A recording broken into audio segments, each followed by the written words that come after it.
Olá pessoal, tudo bem? Hoje eu vim aqui conversar um pouco sobre o que é a relação jurídico-tributária. Perguntar, né, se você já parou para pensar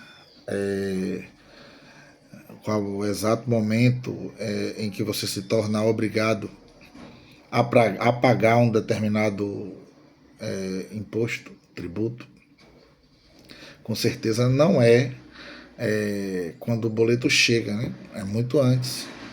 No direito tributário, existe um caminho invisível, né, que começa com uma ação, né, simples do seu dia, né, e isso pode terminar, né, em uma grande disputa judicial. Se você, por exemplo, é um advogado, estudante ou empresário, entender esse trajeto, né, não é só uma questão de teoria, né? É o que separa a saúde financeira, por exemplo, de um negócio, de uma temida execução fiscal, né? No vídeo de hoje, nós vamos desmistificar, ok?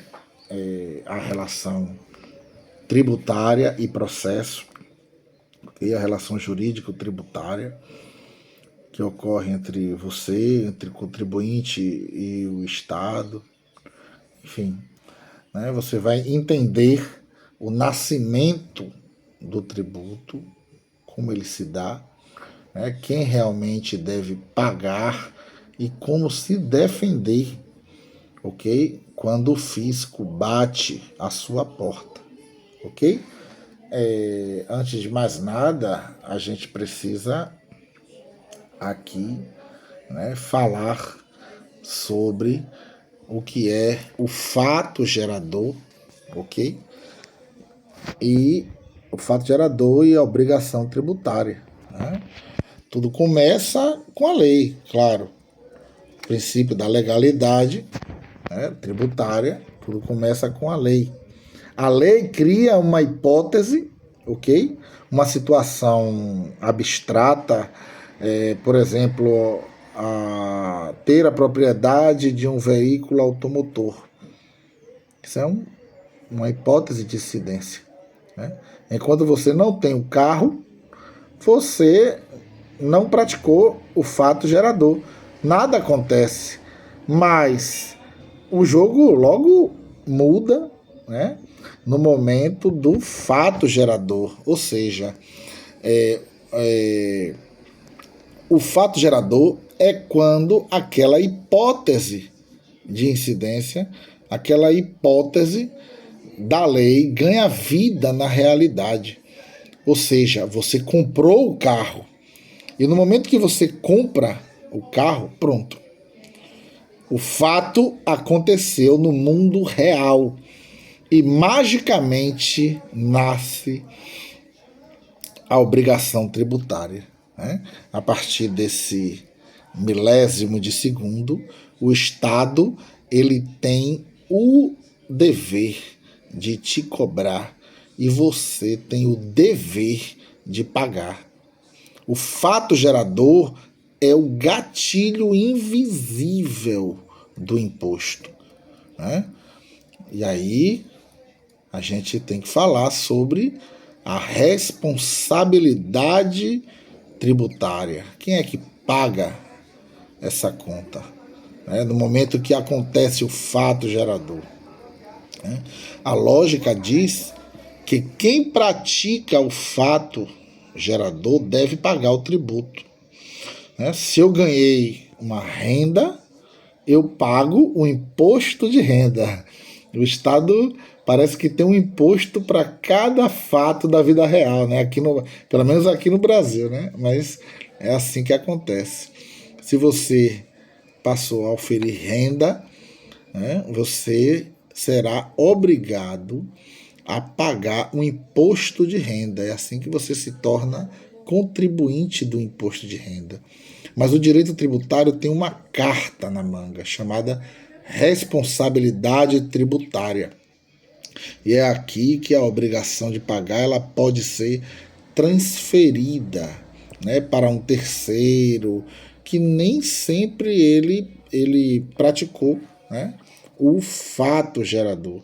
Então, muitas vezes uma pessoa que não praticou o fato gerador, ela pode ser obrigada, né, responsável, declarada responsável, né, pela obrigação de pagar um determinado imposto. Um exemplo clássico aqui que a gente pode citar e que tira o sono de muita gente, com certeza, é a responsabilidade dos sócios, né, da empresa, sócios e diretores, né, se a empresa deixa de pagar um tributo, e a empresa não se confunde com a pessoa física, né? A empresa ela deixa de pagar um tributo e fica comprovado, né, que houve excesso de poder, que houve infração à lei, que houve uma dissolução irregular da sociedade, por exemplo. O fisco ele pode ir direto no patrimônio pessoal do sócio, entendeu? Para quitar a dívida. A conta, ela magicamente muda de endereço, né? E por isso eu digo que é muito importante o compliance, né? A governança, né? Não são luxos, são blindagens, né? E aí, irmãos, nasce o quê? O crédito tributário, né? A obrigação nasceu, mas o Estado ele ainda não sabe exatamente o valor, né? E quem detalhadamente quem que vai pagar, né? Para isso o tributo ele precisa se transformar em crédito tributário, né? Isso acontece através de um procedimento, né, que o direito tributário se convém a chamar de lançamento do crédito tributário. O lançamento, né, feito pelo fisco, ele meio que formaliza a dívida, certo? Uma vez constituído o crédito, ele entra em um ciclo de vida, né, que pode tomar 4 caminhos, vamos dizer, 4 caminhos. Esse crédito tributário ele pode ser suspenso, certo? Que é quando a cobrança ela fica ali meio que pausada, né? Se você faz por exemplo, um depósito do valor integral, ou consegue uma liminar na justiça, o fisco não pode te cobrar, né, e nem te negativar enquanto durar a suspensão. Então esse crédito tributário ele pode ser suspenso, né? Ele pode haver uma hipótese de exclusão do crédito tributário, o crédito nem chega a ser cobrado. Por quê? Porque você é isento, certo? E ali existe uma lei de isenção e que se você estiver compatível, né, com esta lei de isenção, a lei ela te dispensa do pagamento. É o que acontece às pessoas de baixa renda que não ofere uma renda tão alta, né? E ele está dentro da faixa de isenção do imposto de renda, ele não é obrigado a pagar o imposto de renda. Isso acontece também nos casos de proprietários de veículos automotores. Aqui na Bahia, por exemplo, que tem mais de 15 anos, aqueles automóveis que têm mais de 15 anos de uso, existe a lei de isenção, certo? Que dispensa você do pagamento do IPVA, porque o seu veículo ele já está velho, né? E, enfim, você não é obrigado mais a pagar o IPVA, certo? E a outra hipótese que pode acontecer com o crédito tributário é a extinção do crédito tributário, né? O fim natural do crédito tributário acontece quando você faz o pagamento, pagou o crédito tributário, ele é extinto, certo? Ele é extinto e nada vai acontecer com você, né? nem com seu patrimônio, nem com seus bens. Você pagou, o crédito é extinto, o fisco não pode mais te cobrar.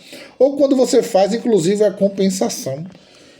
Né, gente? Vamos supor que você tenha um precatório para receber, né, de um determinado ente, e esse mesmo ente é detentor de um crédito tributário contra você, ou seja, você é devedor de um crédito e credor ao mesmo tempo. Então você pode compensar, certo? E você extinguir esse crédito tributário do fisco, né? E você se liberta, né, dessa dívida maldita de dever ao fisco, né, mas necessária para a existência do Estado, enfim. Ou seja, então você pode sim, né, quando você usa um crédito, esse crédito, você pode sim abater essa dívida. Né? O imposto morre aqui. E aí é o que eu venho agora seguir aqui com o vídeo dizendo. E quando você não paga esse determinado crédito tributário, esse determinado tributo, né?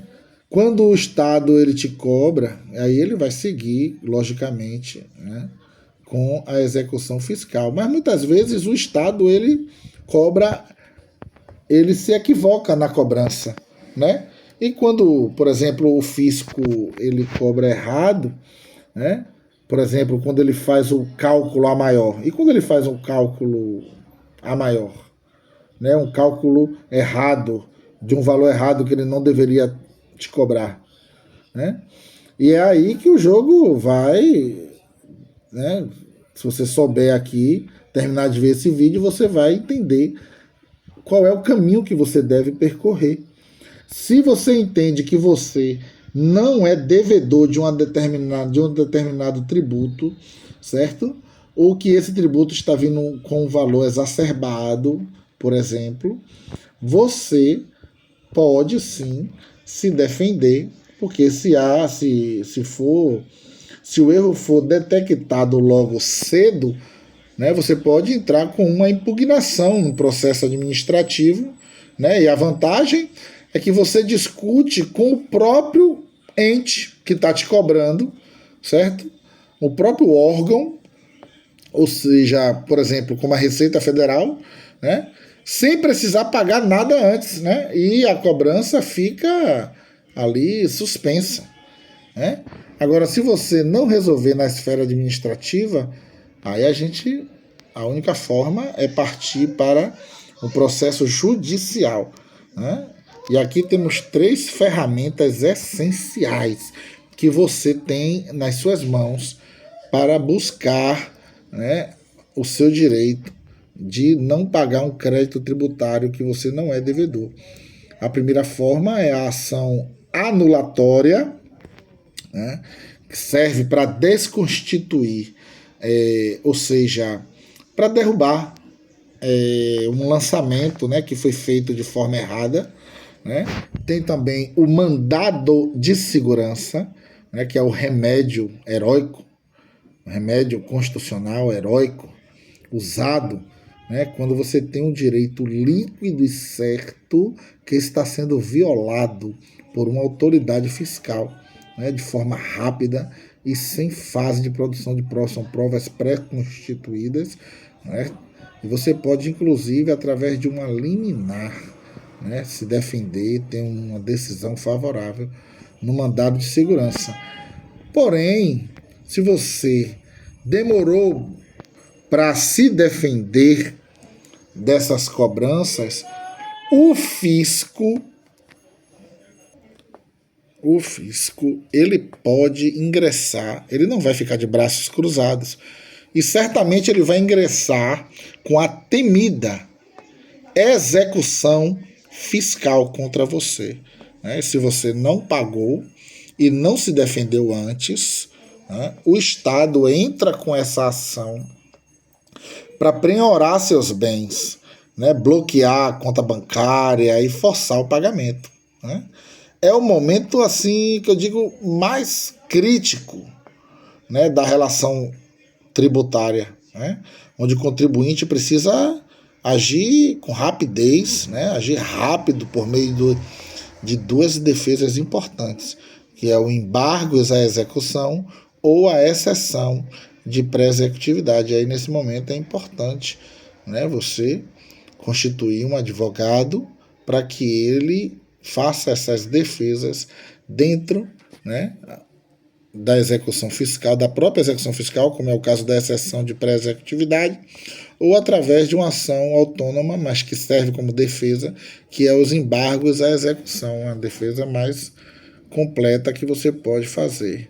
Tá bom, gente? E aí, já partindo aqui para concluir, como você viu, o direito tributário não é uma caixinha fechada de regras chatas, né? É uma engrenagem que se move a cada nota fiscal emitida, a cada alteração de contrato social, a cada decisão judicial, enfim. Entender essa engrenagem de como o tributo é formado, ele nasce, como o fisco ele vai te cobrar e as formas de como você pode se defender, porque você não é obrigado a pagar aquilo que você não deve, que você não é devedor de um determinado tributo. Você tem sim formas que a lei te dá para se defender dessa cobrança indevida praticada pelo fisco, né? Entender é o primeiro passo, gente, para defender os seus direitos, né? Ou os direitos do seu cliente, se eu tiver aqui, se você for advogado, estiver assistindo esse vídeo, né? Esse é um resumo, um pequeno resumo aqui que foi, né, desenhado da relação jurídico-tributária, né? E se te ajudou a clarear as suas ideias, não esquece de deixar o like aqui embaixo, se inscrever no canal, né, para não perder os próximos vídeos, né, sobre prática jurídica. Ativa o sininho também para ficar por dentro, tá bom, gente? Um forte abraço, né, e até o próximo vídeo. Valeu!